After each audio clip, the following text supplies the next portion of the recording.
Hi, I'm Rachel, and this is my Author's Answer video for April 2022.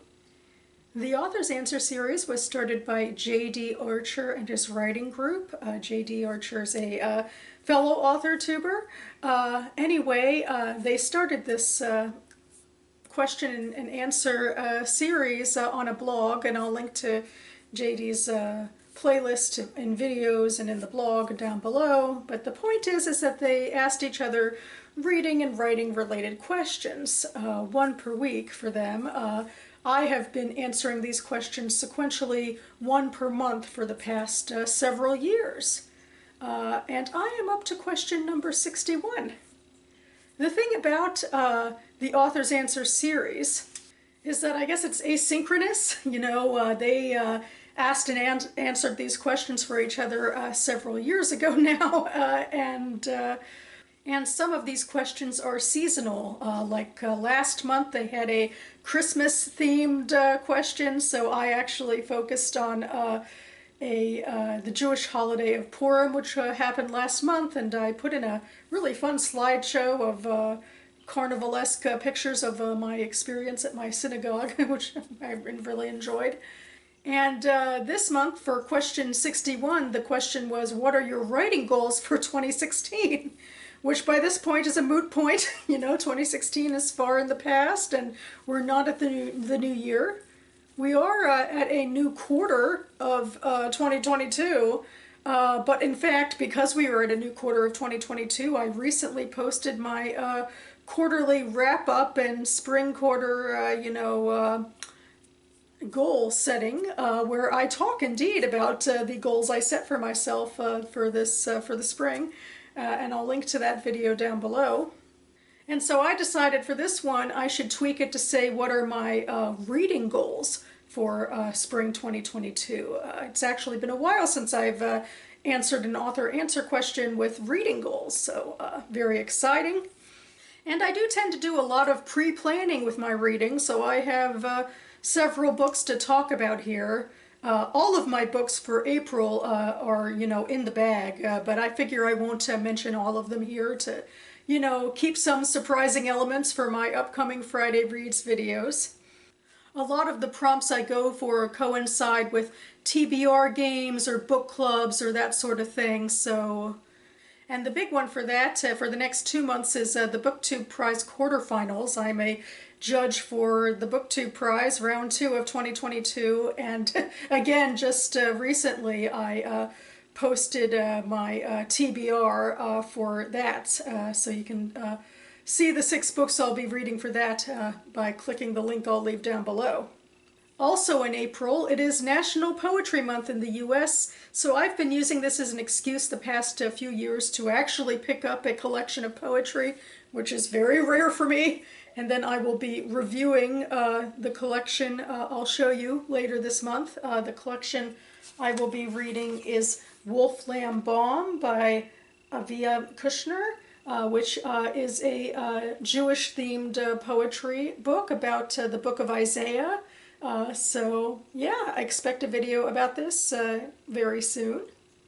Then in May, at least for the last couple of years, a couple of booktubers have started the Maybe Midrash Readathon, which is, it encourages booktubers to read books in fiction and nonfiction pertaining to a world religion.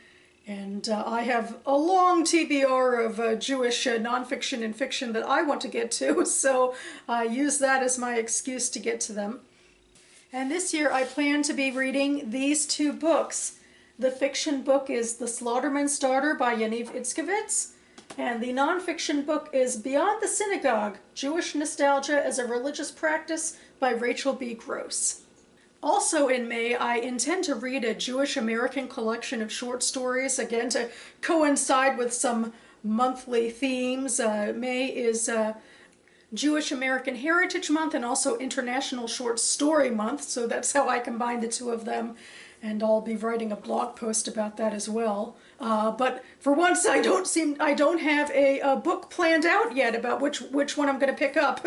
I'll probably just go to my massive list and see one of the ones that's been on there the longest. But Somewhat excitingly, perhaps, I have not pre-planned this particular selection months in advance.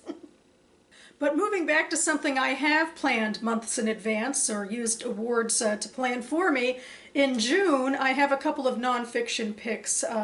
One of them is the nonfiction winner for the Reading Women Awards for their final awards season, now that the podcast has ceased production. And that one is In the Dream House by Carmen Maria Machado. And then the second nonfiction book I plan to read in June is Know My Name by Chanel Miller, which in fact won the BookTube Prize in Nonfiction a couple of years ago. And this is par for the course for me as well, to keep on the BookTube Prize. In fact, I don't intend to read officially as a judge in June for the semifinals round, so I gotta get my BookTube Priziness in somehow, so I'll go for a previous winner. And finally, here is my collection of Top-of-the-GoodReads TBR books that I intend to read in the next 3 months. So that about covers it for me now. I will leave the Goodreads links for all of these books listed down below if you'd like more information on them. And I also mentioned Friday Reads earlier in this video, so speaking of, I will be back on this channel within the next couple of days to do a Friday Reads video, the first in fact of April 2022, even though we're going to be halfway through the month by that point, go figure. Again, I am very excited. You know, most of these questions for Author's Answer, understandably, are about the writing process, but it is always exciting to me to talk a bit about reading in these videos as well. I have a big pet peeve about, you know, there are certain writers out there who talk about how they're not interested in reading, which it has to be a very small amount. I'm like getting, you know, worked up over, nothing really, but it is such a big pet peeve to me that, you want to be part of the community of, literature without, having, a relationship with literature. I mean, to a certain extent, I respect the idea of wanting to write the story that you want to read, especially as publishing and reader interest is growing more diverse, which is great to get more diverse selection of of stories. But that's not quite the same as saying, well, I can't think of any books I've ever loved. Everyone who writes, I think, should have some love, just intrinsic love of reading, or else what are you doing here? So there's my rant about a very small minority, I'm sure, of people who call themselves writers. On that note, I think I'll sign off now. Thanks so much for watching, everyone. Keep reading and writing, and I'll see you next time.